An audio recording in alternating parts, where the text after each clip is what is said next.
And the full-time whistle goes at Anfield and Liverpool win the Merseyside Derby by 2-0.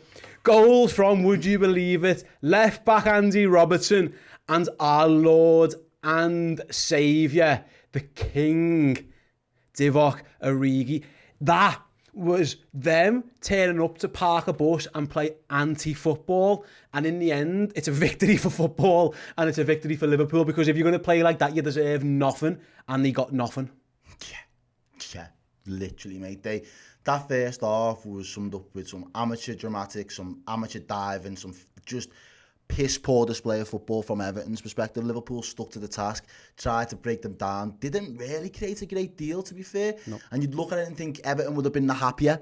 That would have suited them. That was exactly how they would have wanted the game to go. It was frustrating at times, especially from us as fans sitting here watching the way they was time wasting and taking the piss. But when you do that, your chickens are going to come home to roost, and that's got a sting for them, because they dug in deep. But then Klopp makes his changes for me, mate, and I think, you spot on. Guys in the chat saying, get Diaz on. We kind of love this community that we've been witnessing over the best part of the season now, really, because you guys are spot on with some of the calls you make sometimes, so you've got to take credit there. Spot on with the call for Diaz to come on and be included in the game. I think him and Origi, they just changed it, and you said it as well just earlier, I'd go for the 4 attackers we can afford. They're not offering anything the other way. We can afford the 4 attackers.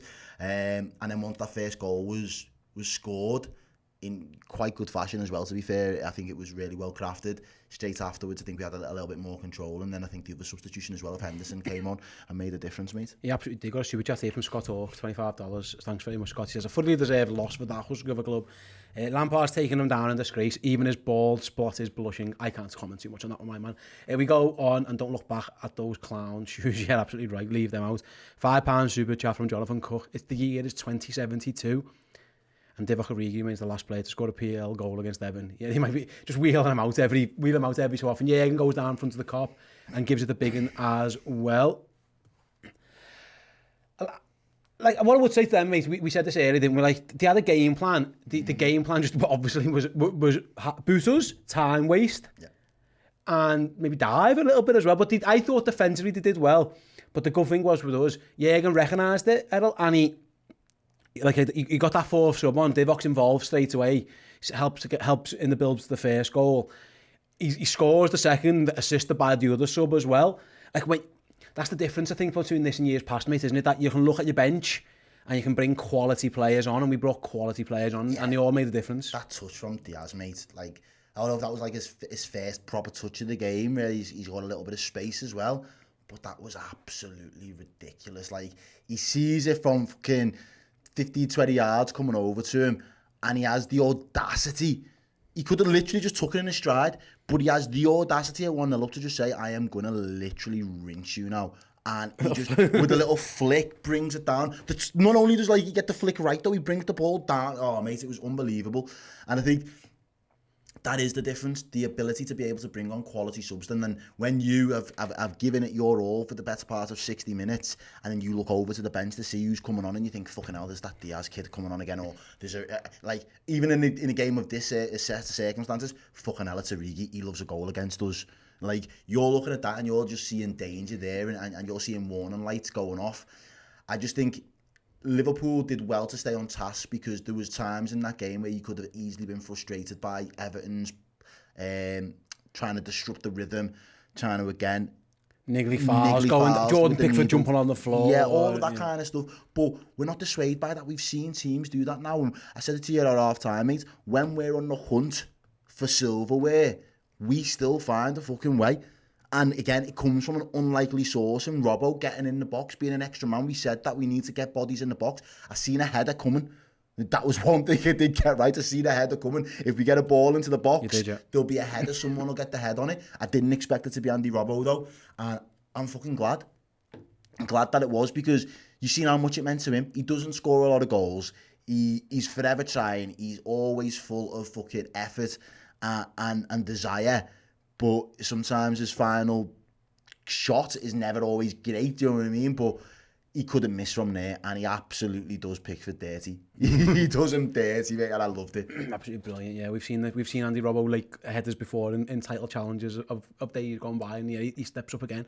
And that's the thing I was saying before in terms of like I'm not going to praise Everton's game plan because I think it's quite pathetic. But what I would say is they executed it well. Like they did defend. We didn't have a shot in the first half on target. We were speculative efforts. Second half, I thought what would happen is what did happen. It'd be more of the same, and eventually, like the dam will break at some point. It's whether they could get anything on the counter. And I know there's a few Everton fans who think they could have had a penalty for Matip on Gordon. I don't think it's a pen. Bullshit. And the fact that he dived a couple of times earlier, and he probably didn't help his case at all, like you're right in saying, yeah. And then obviously my moment of the game, just before we talk about the goals, was Alisson jumping on the floor in the last minute, taking the piss out of Jordan Pickford. I was a big fan of that. But what it means in the grand scheme of things, then it's a damaging result for Everton. It's a massive result for Liverpool Football Club in terms of this title challenge, because drop points now feel fatalistic, like considering the run that Manchester City are on. It goes to show me, like, this, you can trust on these lads to get the job done pretty much always. Like, a team can, whatever, want to come and play open against us, sound, we'll beat you. Want to come and park a bus, we'll find a way. Our left back will score. Our 7th choice striker will score if we need to, but we will beat you somehow. That's what it felt like today. Yeah, and we did it, and we've proven it again, and that's what this Liverpool team do. They've got that ability to just march on. And I said it very early in the season, there was only ever really going to be 2 teams in this title race for me this season. And it was going to be us and City. And I felt that simply because we are the only teams that have demonstrated in years gone by that we have the ability to put out a run if we need to go and win or not lose 15 games on the bounce. We'll both do it in some fine fashion as well. And the last 2 games, the performances have been polar opposites or very contrasting in the sense that we could afford to take our foot off the gas against Man U and just say, do you know what, with 2 goals up, we don't really need to do much more. You haven't laid the glove on us, you haven't had a shot on target. Fuck it, we'll keep the ball, but if you do turn up, we'll find another get our second wind and we'll put you to bed. This game, we had to be switched on all the way through because they had the opportunities, even though they had a lot of ground to cover up, they had the opportunities to counter us. But they wasn't giving anything. He was fighting for every ball. He was fighting for every second ball. He was leaving it late in on our players as well. So you just had to be mentally switched on to all possibilities not going your way. And in those moments, that's when you really got to show what you're made of and the metal that you've got as a unit. And you've got to be not, I'm not having a defeatist attitude at this point in the season after how well we've done. But you've got to just give a lot of credit, no matter which way the fucking title goes now, to the fact that this Liverpool team are fighting to the death. How many games have we got left now? Is it 3 or we got 4 games? 4 games left, and we've been in it the entire way. It's 5, isn't it? I think it's 5, sorry. Is it 5 for us? Yeah, okay. Yeah, 5. So we've got 5 and City have got 5. So City and us have got 5 games left, so we've been in it 90% of the way with this City team, one of the best teams ever assembled in world football, and we're there toe-to-toe with them. Like, you've got to take a lot of pride from the fact that Jurgen and what his boys and his staff have been able to achieve, because honestly, I've never seen nothing like this in our lifetime. Like, we've had close title runs, but they've been like a flash in the pan. Assemble a really good team for the season that could almost do it. You've got a lot of hope, you've got a lot of you desire, you wish that it comes through, and then we just fall a little bit short. He has been in and around City's pocket now for 3-4 seasons, and this Liverpool team know what it takes. They know exactly what it takes to get over the life. They are natural winners. The cohesion in the team. You look at the Man U team the other day, mate, and I'll go back to it. That was a team of individuals. Couldn't be arsed. Didn't want to play for the shirt. Man U, one of the biggest football institutions in the world. Couldn't be arsed playing for the shirt. Like, you feel disgraced and embarrassed that you've got these lads on stupid, ridiculous wages. Like, their team and their wages were still more than ours the other day, and they just didn't look like they gave a fuck. Everton today, another ridiculously expensively assembled squad of players that, whether or not their spine's been ripped out, they have played well below par this season, and that's why they're in the situation they're in now. This Liverpool side does nothing but fill you with pride for the desire that they put out week in, week out, the motivation, the levels that they're able to set and sustain. And I just think, regardless of how this league wraps up this year, we have assembled one of the greatest Premier League teams of all time. Should be very, very proud of themselves. No harm at all. Absolutely wonderful win for Liverpool in the end. Alex Monroe with the $5 super chat before we start heading off. Then I was barely laughing off during the last 30 minutes. Lewis, bicycle, Bicycling, the assist, Divock being boss, Jordan Allison, Shithausen, 10 out of 10. Yeah. I must the Allison thing was it might be my man of the match. Before we start wrapping up, just to let you guys know what's happening.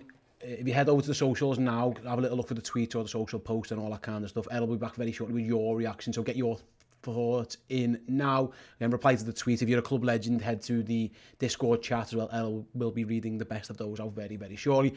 I will be over on the board for the player rating show after that, again, streaming on YouTube. Do join us for that one. Get in the chat. You can have votes on the man of the match, and of course, you can get your thoughts in as well on my ratings and maybe give yours as well. And then streaming on Redmen Plus a little bit later on will be the instant match reaction.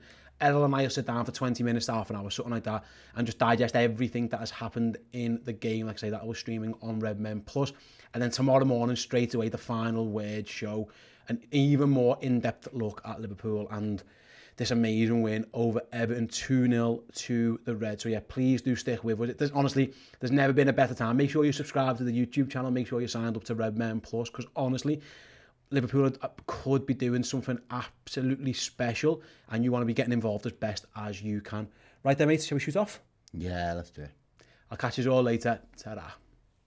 Thank you so much for checking the video out. If you want more from us, then do consider joining Redmen Plus, which funds everything we do here for free on YouTube. But not just that, we're going to give you a whole bunch of incredible Liverpool content in podcast and in video form, extra Redmen TV shows and documentaries, features and interviews with Liverpool legends past and present. Get closer to the city, to the football club that we all love on redmenplus.com. Click the button, head over there now.